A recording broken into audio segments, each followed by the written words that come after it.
In this video, I want to teach you how to go from a basic plan like this to a visually impactful one that can be used for many different situations. It might not be the flashiest type of result you see on Pinterest, but it's a really useful type of style that can be used for presentations, portfolios, competitions, deal with clients. Really, it's a very versatile and powerful type of style.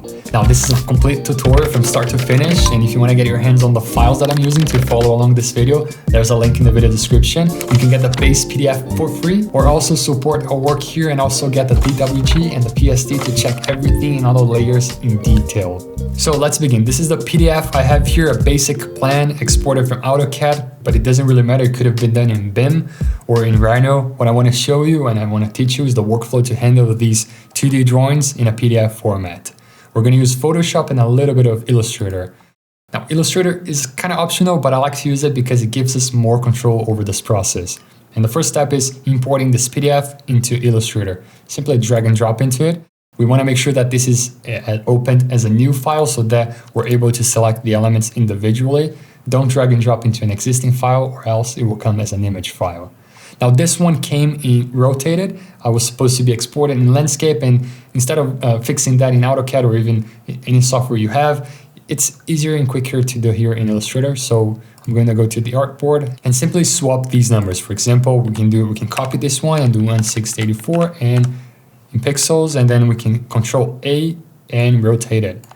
So we simply rotate this, but actually since I'm going to do this for digital use, I'm going to post it later. I want to work with more pixels. If you're doing this up to scale, don't mess with the size. You might rotate it, but don't mess with the size so that you retain the scale you have set up in CAD or BIM or Rhino, okay? But for me here, I'm going to go back to the artboard and I'm going to do, let's do 3000 by 4000. So this is a 3x4. And I'm also going to Control A. Instead of rescaling this by hand, I'm going to go here to Object, Transform, and Scale. And I'll do something precise so that in the future, in case I want to go back and add more stuff, not that I'm going to do this now, but I could, it's just at 200%, which means that I'm dividing by 2 the scale that was set up here. I think it was 1 to 300. There's a graphic scale here just in case. So I'm going to do OK.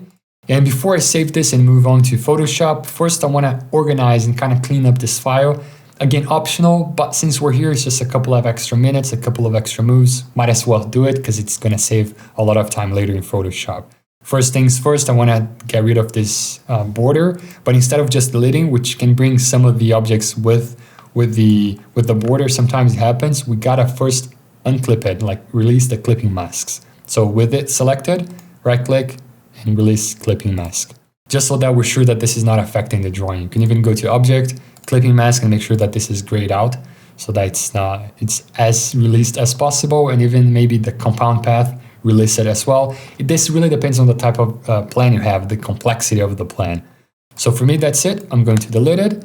And I like to divide this into layers because again, we have then more control later in Photoshop. And since this is a good plan drawing, with proper line hierarchy, everything is drawn to the correct thicknesses and so on, we can select by line thicknesses, which is quite easy.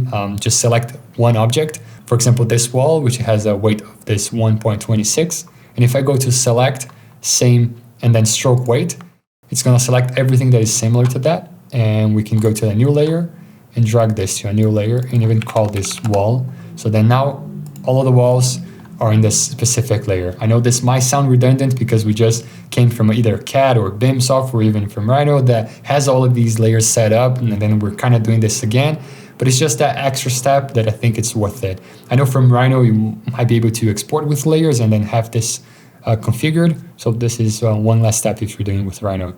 So next, I just want to take the dashed lines and add this to a new layer. Since this one is in a gray stroke line, I can use that as a selection filter. So same stroke color, create a new layer, and then let's do dashed. And then I want to drag this to the bottom, this layer stack. I also want to make sure that the thicker elements are on top of everything so that the overlapping that happens doesn't really ruin the line hierarchy that we have going on. And then with this one, we can call lines. You kind of can like further organize this, and let's do doors and windows on one layer and furniture on other. But I think for the purpose that I'll need, this is enough. So I'll just enable everything, and then we can go to File, Save As, and then I'm going to do Illustrator file. You can change the name, but I'm going to leave it the same way, and then just do OK. So that's about it here in Illustrator. The work is just about organizing, and this is taking into account that the plan is properly drawn. Again, the line thicknesses, the line hierarchy are all set up. If this was a 1 millimeter type of drawing that every line has the same weight, you might have more trouble selecting the elements. So let's go to Photoshop now. Here, I'm gonna go to File, New, and then make sure that you have the same width and height as you have in Illustrator so that both canvases, both artboard and canvas here in Photoshop, they match, and then it's easier to work with them connected this way. So 3000, 4000, pixel resolution, I'm gonna do 72 because this is just for digital use. RGB and background doesn't matter, but I'm gonna do white and then create. And then this is the biggest tip, go to File and Place Linked. This is how you connect Illustrator and Photoshop and work with them simultaneously. So click on it and select the Illustrator file, the .ai, and click Place. Now, before clicking OK, make sure that you change the crop to from bounding box to media box. This ensures that we're considering the artboard in Illustrator and so that they can match up perfectly. If you do bounding box, it's gonna be drawing only, and that might cause some confusions later if you like expand the plan or add more stuff. I prefer to do media box so that we ensure that this matches correctly, and click OK and then enter. There we have it. They are connected. You can see on the layer stack that we have a link here, this chain, and any changes we do in Illustrator will affect here in Photoshop. You might be looking at the plan and think this is a bit too faded, and you might be right. I mean, we could go back to Illustrator and bump up the thicknesses, but there's a trick I can show you down the line to make them look a little bit stronger. So let's begin adding the stuff here to the plan, right?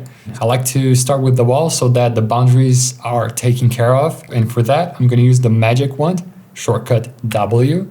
Make sure that you have a tolerance of maybe 32, 24, something that feels reasonable. Make sure that you have contiguous checked and the layers selected, and then we can start creating the selections with the magic wand. Just pick inside the walls. And if you export it from CAD or BIM or Rhino with the walls filled already, this is one last step. But I like to redo here in Photoshop because we can have a little bit more control over the appearance. Adding stroke, adding noise, adding shadows, and that sort of stuff. The stuff that I'm gonna show you later. So create a new layer, and with this selection, I'm gonna do Alt Backspace so that I paint this layer with the selection with the foreground color. Alternatively, if you like to use the paint bucket tool, you can, it's G, but you might select the gradient tool, so it's here also, the paint bucket tool, and then you can just paint it with the foreground color. It's the same way. I prefer to use shortcuts, I think they're faster. And to keep everything organized, let's call this walls, and we can even Control D to deselect everything and hit V to go back to the arrow tool. All right, this is the first step. So let's start customizing the stuff we add here. So for example, the color or stroke to the wall. And by the way, the color you added here to this selection doesn't really matter. It's easy to change, and I like to use blend modes for that. So with the walls layer selected, I'm gonna right click and go to blending options. Alternatively, and easier, faster, you can then just double click not on the name, or else you're gonna rename it, but next to the name, and it will bring you to the blending options here instantly. I think this is easier and faster to use it. So here I'm gonna enable color overlay, and this allows me to quickly change the color and test the different appearances with the blend. This is gonna be especially useful once we have everything set up, all the layers are in place, and then we can just come back here and refine this color. So maybe let's do a darker gray for now, at least, and then okay. And I'm also gonna add a stroke. For this one, I wanna add you can do like a black stroke to make this really feel like a cut element, or maybe like those more real estate type of plans with a white wall so that they are easier to read. So let's do white for now, and do maybe 5 pixels to the inside. Make sure that it's the insides, or else it will affect other parts of the plan, and we want this to be contained within the dimensions of the wall. So inside and okay. You can see now the wall has the effects added to it, stroke, and color overlay, which means that we can go back to the blending options and change this to anything we want, working with this blend non-destructively, which is the most important thing to do. I'll hit cancel and let's continue. Next, let's do flooring. So I'll create a new layer first And I'm gonna call this one wood because I know that I wanna do a wood flooring here on the left and maybe a concrete here on the right. And then obviously something for the bathroom, maybe a tiling texture. So for the wood, I'm going to select the layer, go to the rectangular marquee tool because my plan is square. If yours isn't like this, you can use then the polygonal lasso tool. I'll use it like that so that maybe if you're following this with another plan, it will make sense for everyone. So I'm just going to make sure that I have the corners, more or less, doesn't have to be that precise. And I can use the space to move around. And whenever I click, I continue to create this selection. So zoom out. Here, actually, I want to go not on the inside of the wall, but on the outside. And since we have the walls layer overlapping any mistakes we do, I'm going to cross it diagonally here.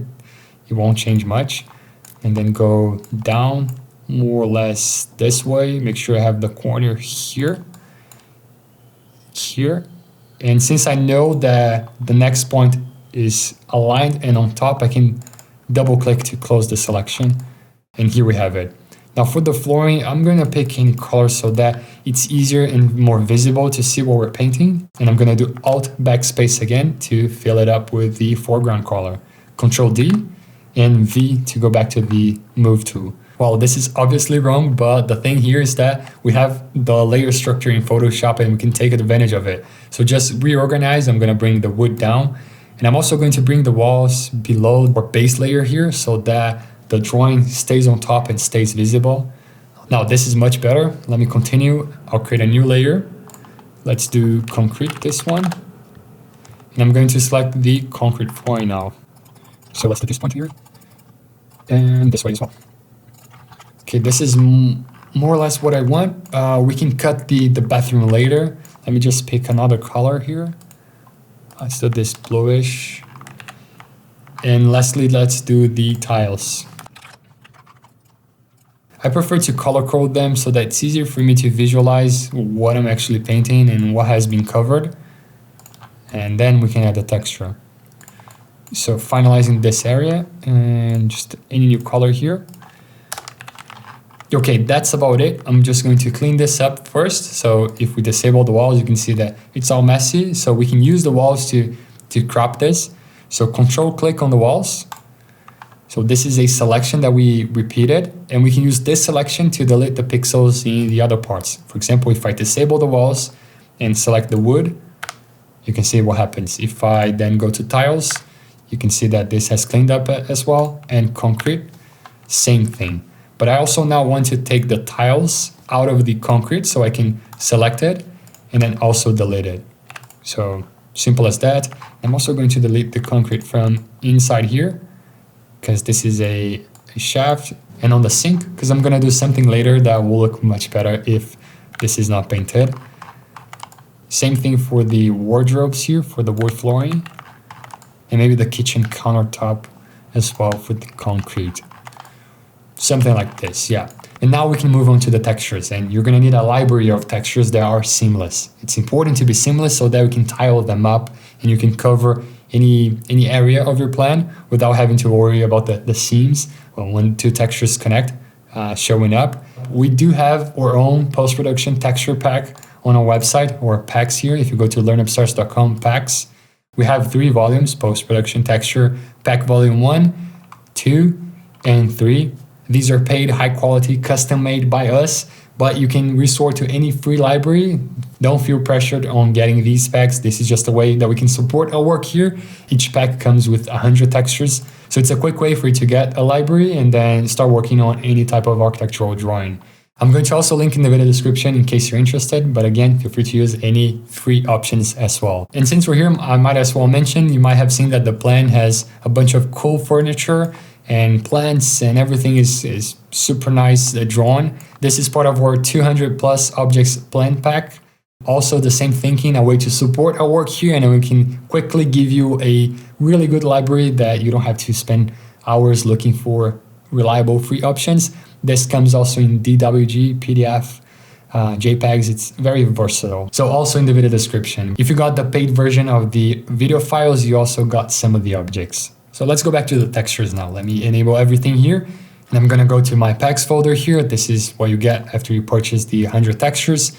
Let me pick any texture here, maybe this sort of sand texture that we're gonna be using for the concrete flooring. And let me show you what seamless means in case you don't know. Let me just make a copy, scale this, and then duplicate it. And if I touch them, you can see that the seam disappears, so which means that this is tileable. So yeah, you don't see any seams. Let me delete this, and this was just for demonstration. So you open the texture here as a new file, and then you come here to edit, and then define pattern. You can give any name you want, and then just click OK. And after you created the pattern, it's gonna show up for you to use as a pattern in Photoshop. So if we go back to the file here, and I've done this with the wood, concrete, and the tiles as well. So I'll go to the wood and go to the blending options. Remember that you can double click. And here we have a pattern overlay. If I select it and I go to the bottom of my patterns, here it is, all the patterns that I have created. Same process, edit, define pattern. If I select the wood and I can increase the opacity, here it is, we have the pattern, and we can lower the scale, and you can see that we got this very uniform like, and then cover as much of the surface that we need. I'll do maybe like a 15, and I want the grains to be on the horizontal direction, so I'll do a 90 here. And I can click OK, and that's it. We have successfully added one of the textures. It doesn't look too good yet, because I'm gonna show you how to adjust it later, but let's do all of the textures first, and then we can move on. Let's do concrete next, pattern overlay, select another one. Yeah, this looks good. I can even decrease the scale a little bit. I'll leave opacity 100, angle, doesn't really matter. Okay, and then tiles, same thing, pattern overlay. I'm gonna add this tile here, which is from the texture pack volume 2, and each of the texture packs have a few options from tiles, concrete, and everything. And the reality is that I'm just adding a tile here so that this feels more like a wet area, a bathroom area, but it could have been anything. And the scale, we gotta bring down a bunch, and if it's hard to like pick a specific number here because it's too small, you can then just hover your mouse with the selection in place here and scroll the mouse wheel, so downwards will lower this number. And I think I'll go maybe as low as 4. I think 4 looks good. Okay, all the textures are in place, and now I want to adjust the look of it. I want to add adjustments like levels and hue and saturation to really have control over how they look.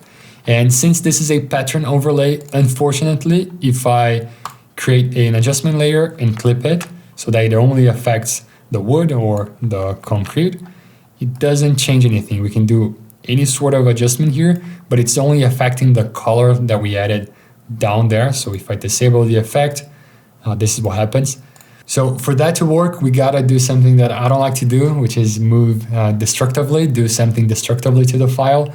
We can make a copy, for example, do Control J with all of these 3 selected and group it and do maybe a backup. And we can disable the visibility eye to leave this here untouched in case we need them. And now we can go to the, let's say the concrete, right click, and then rasterize layer style. That will transform what we have as a layer style into actual pixels. So this is what we have. And from here, we can take the levels adjustment, let's say, do Control Alt G so that this adjustment only affects the concrete. And now we can start working with the sliders. So I'll bring the highlights very close to the start here so that I don't blow this out, but it's not too dark. I don't want this plan to feel heavy and too dark. I want something bright, but with textures and a lot of depth. So I think making it brighter tends to look good. And if I bring this other slider here to the right, it's just gonna flatten the image a little bit, which I often also like to do because this takes a little bit of that too textury, too detailed look of the seamless textures and make it feel more like a plain texture. Especially for the wood, this will make a lot more sense. So this is the before and after. It's subtle, it's there, so that's why I think it's worth using adjustments. Levels is just one way of using this. You can do it with curves, you can do it with the exposure. And by the way, if you don't have this window adjustments, okay? And I don't like to apply the adjustments directly to the layer, for example, image adjustments, and then do levels from here, because this again will be destructive and we want to work as much as possible non-destructively. Next, I'm going to Alt and drag this to the wood and do Ctrl Alt G so that it only affects the wood, which didn't happen because we need to rasterize the layer. Now here we go, and then we can go inside and fine tune this. So maybe I want this to be extra bright and extra flat like this, but I feel maybe the saturation has been increased because of this extra contrast that we added. Also, let me bring something of this. So since the saturation has gone up, I'm also going to add a hue and saturation adjustment layer. Also clip it, Ctrl Alt G, and you can also use this button here to do the same thing. And then take the saturation out a little bit. Just a little bit, maybe not that much contrast, not that flat. Something like this. That's why I like to work with the adjustment layers. You can go back and refine it and tweak it until you find a result you like. And then lastly, let's do the tile. I think I'll start with copying one, Ctrl Alt G, right click, rasterize layer, go inside. This is definitely too bright. I just want to flatten it. And that's about it. I think I want to keep the bluish. Yeah, I want to keep it, but maybe just take the saturation down a little bit. Awesome, here we have it. And to keep everything organized, I'm going to select all, Ctrl G, and then call this flooring, and even give a color like maybe like a seafoam color. We can enable the wall again, and I can do maybe an indigo for the wall. I like to organize the file with like color coding them, so it's easy to spot the stuff that I'm looking for, and it's all visually categorized. Now, before we move into more stuff, let me just save this, Ctrl S, and I'll do apartment, and I'll do any name here, it doesn't matter. I'll click save. Alright, a quick note here, guys. If you want to dive deeper into stylized plans and truly master this process, we've got a full course called Creating Better Plans. It's super comprehensive, covering everything you need to know in Illustrator and Photoshop, from different types of shadows to pattern types and a lot more. With courses, we can really dive in and teach detailed workflows. This video only scratches the surface of what's possible in plan representation. So if you're interested, I'll leave a link in the video description. Feel free to check it out. Courses allow us to keep creating these free videos here on YouTube, so thank you so much for the support. Now let's go back to the video. And let me just add one more thing to the flooring. I think you're gonna like to learn about this. I wanna add a couple of straight lines, so just Control click on the wood so that we make the same selection. I'm going to create a new layer on top of the wood set of layers here and call this lines and paint it with any color. Again, it doesn't really matter what type of color. I just wanna fill the selection. And make sure that you have the legacy patterns and more enabled, which you can do by going to this hamburger option and legacy patterns and more. Just make sure to enable it. When you click on it, it will show this, this folder, which I did it twice. Let me just delete it. And this is what we need. Let me go to the lines, double click, blending options, pattern overlay. And here inside the legacy patterns, you'll have to look into it, but it's one of the web patterns. Feel free to play with it and test it, but I know that it's the last one, the one that has the more spacing between this dot. And if we look into it, let me zoom in here and increase the scale. Here we have it, a bunch of lines. Let me do 0 degrees, make it bigger. Nice. And let me click OK for now. And let's start setting this up and making this blend in a little bit better with the stuff that is below it. First up, I know that I want to make the pattern overlay as multiply so that the whites don't appear, but only the blacks show up. And this blended with the blue below it, we can click OK. And there's a specific trick we can use here is that if we lower not the opacity, but the fill, we're taking the fill out of the layer, but the effects still show up. So fill to 0. And now we have the flooring with the lines. But I think this is a bit too strong still, so I'll go back to the pattern overlay and lower the opacity a little bit, maybe like a 25%. Something subtle, but I think it does make a difference, especially if we see them before and after. This is a way you can use Photoshop's layers capabilities here and combine a texture with the pattern, for example. Okay, that's enough about flooring for now. We're gonna come back in a bit to talk about shadows and specific things, but let's now do the furniture. I think it's important to add some sort of fill here so that they don't blend in with the flooring, they can pop up. So there's a specific trick I like to use. I mean, you could come here to the layer with the magic wand and start selecting it, but this is gonna take too much time, right? I don't wanna do this, I don't want you to do this. So what we can do is go back to Illustrator, disable walls and dashed so that we have only the furniture. And actually there's a catch here.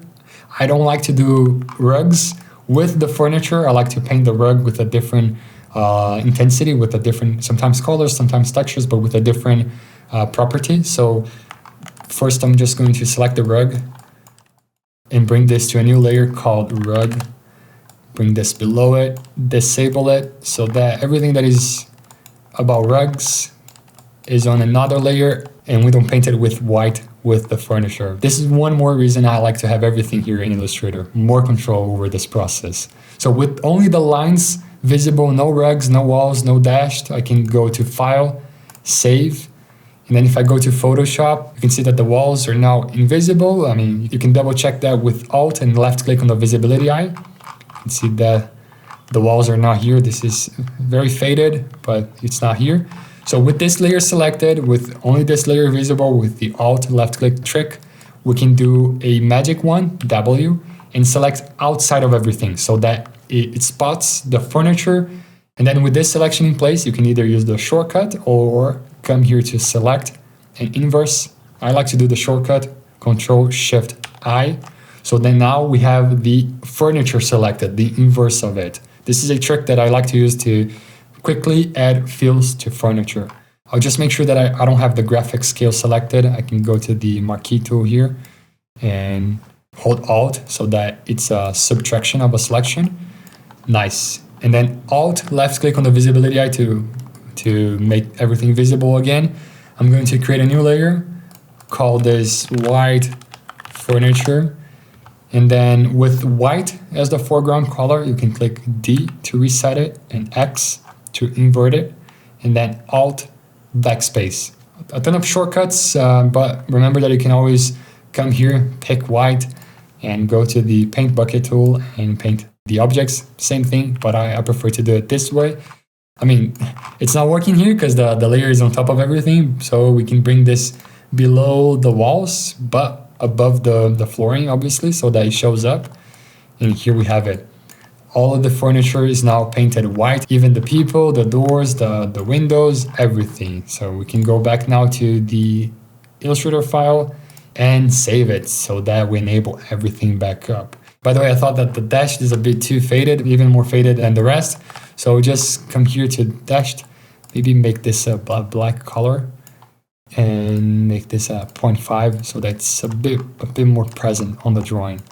Some of the settings that you set up in CAD or BIM to be plotted might not work for digital stuff. That's why it's good to have Illustrator here to be able to quickly change these settings. Only with Photoshop you wouldn't be able to do this. If we then save it again, we can go to Photoshop and yeah, everything is updated as intended. Okay, we're almost done. Now it's a matter of adding effects, fixing a few things, and adding shadows in case you want them. First up, let's fix some stuff. Let's do the rug. So let me just create a new layer here, call it rugs, bring it below, and I'm gonna use the marquee tool to quickly make a rectangular selection here on the rug. And I can paint this white.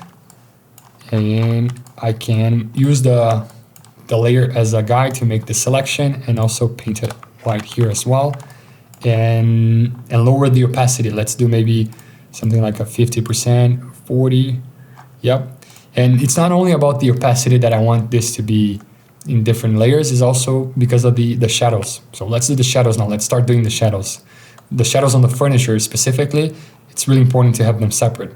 If we go into the blending options and enable drop shadow, we have a very cool effect. Mine is already set up because I've tested this and that's how I usually do the shadows, but make sure to copy the settings in case you like the look of it. Let me just go through each of the sliders. Color black, opacity, I'm not gonna do 100, something like a 10 to 20% usually looks good. The angle, I can do maybe a 120 so that it shows a little bit better on the sides as well. You can play with this if you like the shadows coming from, the light coming from below, you can also do that. I'm just gonna do maybe like a 120 angle so that it shows a little bit more on the sides here as well. Then play with distance and size. I usually do spread to 0, and I like to do maybe a smaller size, but nothing like a 0 so that the shadows are too too crisp. I mean, if you like this look, you can also do it, but sometimes I like to do maybe like a 10 pixel. This pixel also depends on the size of your canvas. If you have a smaller canvas, a smaller file size, usually lower pixels, more than 3000 by 4000, you might want to do a bigger size here. Distance, I'll do 10 just to round this up. And I like to play with the noise. I think noise adds a bit more character, a bit more identity. If you leave it at 0, you'll get more of a clean look. But if you do maybe 20, 25, you start getting these noisy shadows, which I think look really good. Then just hit OK. You can see that the effects show up here, and you can always come back and refine if needed. So this is a shadow for the furniture, and you can see that this works really good with rugs, because now even stuff that is on top of the rug has a shadow, as opposed to adding like a big shadow to the rug, which doesn't make too much sense because the rug is flat on the floor, right? And while I'm looking here, I can also come in here with the magic wand and make some refinements so that it looks a little bit better, like this part, this and that, and I can delete it. So yeah, small stuff that I like to fix. And now with the same thinking of this drop shadow and a noisy shadow, what I like to do sometimes is add like an inner shadow to the flooring. I think it helps to bring more attention to the individual spaces. And that's why we actually cut out and deleted the parts of the sinks and countertops here. So if I go to the flooring, let's do the concrete first. Double click on it so that I go inside and do an inner shadow. And again, I have the settings already in place because I've done this in the past. Let me go to the corner here so that you see what I mean. If I enable the inner shadow and I play with the opacity here, we start to add this around everything that is flooring. I'm not going to do 100%. I'll do maybe like a 20 or 30. Sometimes I like to do a little bit of a color here so that it feels a bit more creative. So we can do a bigger size, a bigger opacity, and play with the noise. Maybe 23 is too much. Let's do 17 and hit OK. So it's subtle, but this is the before and this is the after. I like the result. And since this is an effect, we can kind of fix stuff that's happening here. For example, I don't want to include the wardrobe here on the flooring, so that if I delete it, it shows the shadow correctly here because it was hidden by the white furniture. So let me delete it. And that's why we also did this, as I mentioned. We can then control click, copy layer style, go to the wood, paste layer style. So this is a starting point. Sometimes if it's a darker flooring, you can then do this a little bit more intense. So bump up the size as well. This is something. And if you don't want to see this shadow being generated here, because two floorings touching each other shouldn't really generate this shadow, what you can do, since the wood is below it, what we can do is just extend the fill of this layer. So I'll use the concrete as a selection guide, but with the wood layer, and I'll paint with anything. It can be with a brush, it can be, what I'm doing is just like this. See, I'm just extending this so that it goes to that side as well, below the flooring, and it doesn't show too intense here on the seam, on the division between the spaces. The concrete one, unfortunately we can't really fix it. I mean, we kind of can, but this starts to add too much complexity onto this what was supposed to be a simple tutorial. Now, since we're dealing with the floor, I want to add the same texture, the same line texture to the balcony. I think this can be a great addition, but this has been painted with a white fill. So first, I'm just going to make a rough selection, delete this. So we also get this cool shadow here. Then use the base layer as a selection guide to select the balcony. Go to the lines layer and paint with anything. It doesn't really matter. I can do black here because we have the fill set to 0, remember? So if I do black, it will bring the same pattern overlay to this new area as well. Quite easy, right? Since we have already set up everything here, it works with just adding more fills to any part of the plan. And now moving on to the last step, let's add some harsher shadows on the wall. You know how to do this with a drop shadow. You could add a drop shadow to the walls here and then get the same effect with what we have on the furniture. But let me show you something different, right? Let me show you how to do harsher shadows based on the walls we have here. So for that, I'm going to control click on the wall so that we have the selection. I'm going to create a new layer and call this wall shadows. The name doesn't matter, but call it something so that you know what it is. And I'm going to paint it black. So this is what we need to have, just black filled walls. That's about it. We can bring this below the walls later. I'm gonna leave it above it so that you see what is happening. This is quite an interesting trick that I learned a while ago, and this is one way to handle these harder shadows. Another way would be exporting from your BIM software or even Rhino if you have this in 3D, or even SketchUp if you've modeled the plan, and then overlaying this here. And this is something that we teach over our course, as I mentioned, the Creating Better Plans course. But let me show you a more manual way. So with this layer in place like this, you're gonna hit Control A, and then with Alt selected, you're gonna go to the arrow keys on your keyboard, and then you're gonna click down and right, down and right. So you're gonna do like with your finger on the arrows. So this way we're duplicating down and to the right, down and to the right, multiple times in a row. Let me show you what this does instead of just trying to talk about it. So Alt, and I can do this faster, just one after the other. You can hear the noise, right? So what this is doing is just creating 1 pixel distance, and you can do as long as you want, but I don't recommend doing this too long. I mean, this might be enough.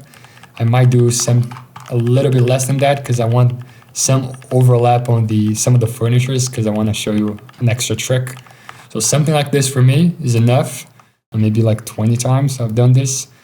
And if you kind of don't have the coordination, like you can't do this faster, just do it slower. But remember to do 1 down and 1 right, or 1 down, 1 left, depending on the direction you want to go, so that you don't create a shadow that's distorted. We want to go 45 degrees here. I'm going to do Control D, and then bring the wall shadows below the wall layers. You can already see where this is going. And just lower the opacity. With the top numbers on the keyboard, we can do 2 for 20, 4 for 40, 5 for 50. I mean, I like to use shortcuts, as I said. So I'm gonna do 20. And then since this is a shadow that's affecting furniture and sort of like reacting to stuff that we 3D, we're supposed to be a 2D, 3D stuff that we have here, I like to come here and sometimes just delete parts of the shadow so that it feels like this is going above a different plane. So for example, if I delete part of it, you can see that this feels like the shadow is going to the floor and then up on this furniture piece here, and then down again there. And you can take as much time as you want to do this for every type of furniture that the shadow overlaps with. Sometimes I'm super detailed on this, sometimes not. I mean, up to you. If you have time, you do it. And if you have curved surfaces, it's more of a manual thing that you can do. With wardrobe, I think this is important, especially because wardrobes are such a big thing. We can do something like this. More or less like this as well. You can see where I'm going, right? Take your time and do this as much as you want. And if you're looking at your plane right now and you're thinking that the lines are still too subtle or still too thin, you could go to Illustrator and thicken them up. Or a quick trick that I've mentioned at the beginning of the video that I was going to show you this is that we can just Control J maybe 1 or 2 times, and then we have it. We have like a stronger version of our plan, and this is still linked, so it's still going to be updated. And we can call this base. Give it a color so that we stay organized, and that's about it. I mean, from here you can do your typical Control Shift Alt E to convert that, to apply that into a single layer and do maybe a camera raw filter, or what I like to do sometimes, edit, fill, and do a 50% gray on a new layer, convert this to a smart object, and add a noise to this, so that we do this in a non-destructive way, adding noise in a non-destructive way, and change the blend mode of the layer to overlay. And you can see that this subtle noise helps you interact with the textures, the furniture, the shadows that we have here, and just helps you bring a more artistic and more textury look to the plan. And that's it. This is the final result after I transformed this into a poster, added a bit of text, a bit of noise, added the camera filter that I mentioned, tweaked the colors a little bit, added a background. This is one way to do it visually appealing for Instagram or Behance. As I said at the beginning of the video, this might not be the flashiest type of plan that you see on Pinterest, the one that has a bunch of textures, a bunch of realistic effects, and a bunch of super intense shadows. This is a useful style that you can use for any application, portfolios, competitions, clients, schoolwork. I think this is just elevating a basic 2D drawing, but still getting to keep this as a plan, a readable and usable 2D drawing, 2D plan. I've been meaning to go back to the basics, bring more of these in-depth tutorials. This is maybe the longest video I've done here on YouTube. This could have been, of course, this is part of what we cover on the Creating Better Plans course. There we dive much deeper into Illustrator and even deeper into Photoshop as well, and I teach you a lot more stuff. And I always have this thinking of not having the most creative plan, but having something that can be used for any scenario and have something that still looks like a plan, but it's just slightly better enhanced, it's slightly visually more appealing, easier to read. If you stayed until the end of the video, let me know your feedbacks down below. I'd love to hear from you. If you like this more in-depth, longer videos, which take a lot more time to record it, but I think it brings more value to you guys, or I should go back to the shorter, more intense, a lot of cuts, a lot of animations type of videos that it's maybe better for the YouTube algorithm. Might get me more views. I'm not sure. I'll be probably doing one of each, one of more engaging videos, one more in-depth tutorials this year. So yeah, I'd love to hear down below. That's it. Enough talking about this one. Don't forget to subscribe and I'll see you in the next video.